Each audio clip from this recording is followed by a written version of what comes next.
ආයුබෝවන් හැමෝටම සුපර් ආයි ඉංග්‍රීසි YouTube channel එකට හැමෝම පිළිගන්නවා. මේ වීඩියෝවෙන් කතා කරන්න සූදානම් වෙන්නේ passive voice වලට අදාළ පස්වෙනි වීඩියෝ එහෙම නැත්නම් පස්වෙනි කොටස. ඒ තමයි past continuous tense එක කොහොමද ඉංග්‍රීසි භාෂාව තුළ නිවැරදිව භාවිත වෙන්නේ කියන එක පිළිබඳව. එහෙනම් අපි වීඩියෝ එකට ගිහින් ඒ පිළිබඳව ඉගෙන ගනිමු.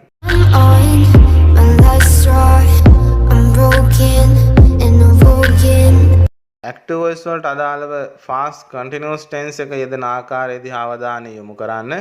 ඇමතිතුමා පිරිස අමතමින් සිටියා. The minister was addressing the crowd. The minister was addressing the crowd. එතකොට අමතමින් සිටියා was addressing. එතකොට was කියන එක ඒක වචන හින්දා යොදලා තියෙනවා නාමපදේ.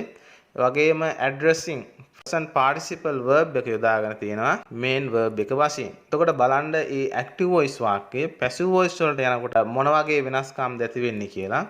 ඇමතිතුමා කියපු එක ඇමතිතුමා විසින් පිරිස අමතමින් සිටියා. ඇමතිතුමා විසින් පිරිස අමතමින් සිටියා.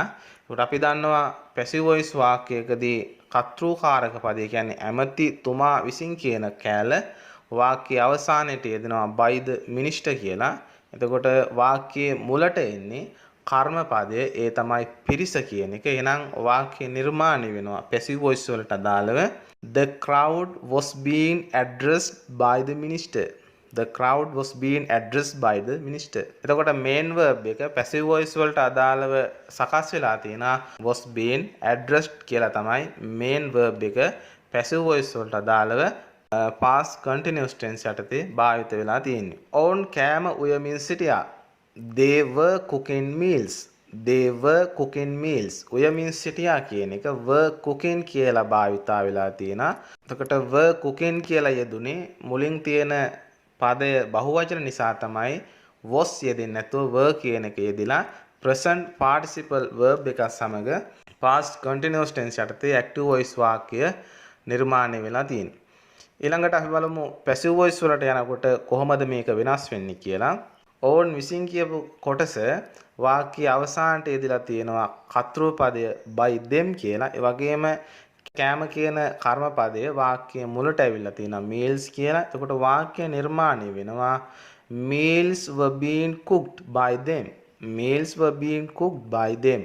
එතකොට were cooking කියපු active voice වලට අදාළ main verb එක වෙනස් වෙලා තියෙනවා were being cooked කියලා passive voice වලට අදාළව. මාධ්‍ය වේදීන් එම සිද්ධිය වාර්තා කරමින් සිටියා.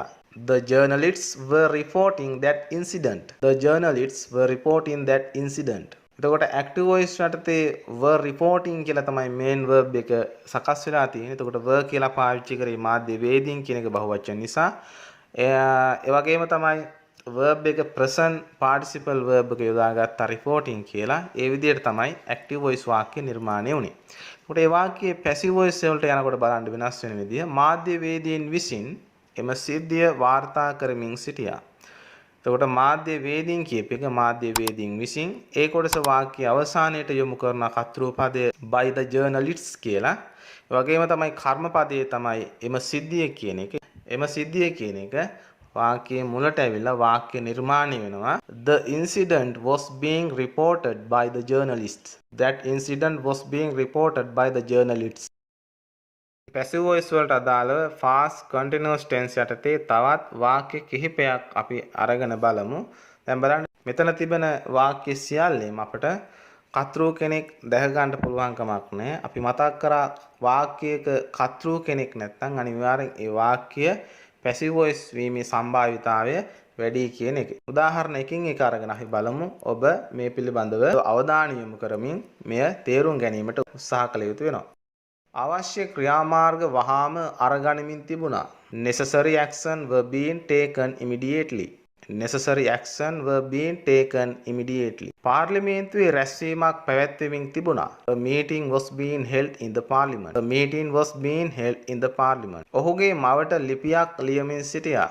A letter was being written for his mother. A letter was being written for his mother. ඊයේ ක්‍රිකට් තරගයේ සෙල්ලම් කරමින් සිටියා. The cricket match was being played yesterday. The cricket match was being played yesterday. passive voice වලට අදාළව fast continuous tense එක කොහොමද ඉංග්‍රීසි භාෂාව තුළ නිවැරදිව භාවිත වෙන්නේ කියන එක පිළිබඳව ඔබ මනා අවබෝධයක් මේ තුලින් ලබා ගන්නට ඇති. ඉතින් ඔබට පුළුවන් තවත් මේ වගේ වාක්‍යයන් කෙරෙහි අවධානය යොමු කරමින් ඔබේ දැනුම තව තවත් වර්ධනය කරගන්නට. ඒ වගේම තමයි අපේ YouTube channel එක ඔස්සේ ඉංග්‍රීසි වීඩියෝ නරඹන කෙනෙක් නම් අනිවාර්යෙන් ඒ වීඩියෝ තවත් කෙනෙකුට නැරඹීම සඳහා ෂෙයා කරන්න කියලාත් ඔබට මතක් කරනවා.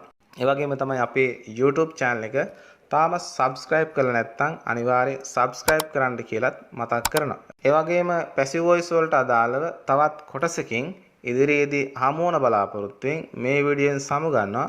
ඔබට සුබ අනාගතයක්.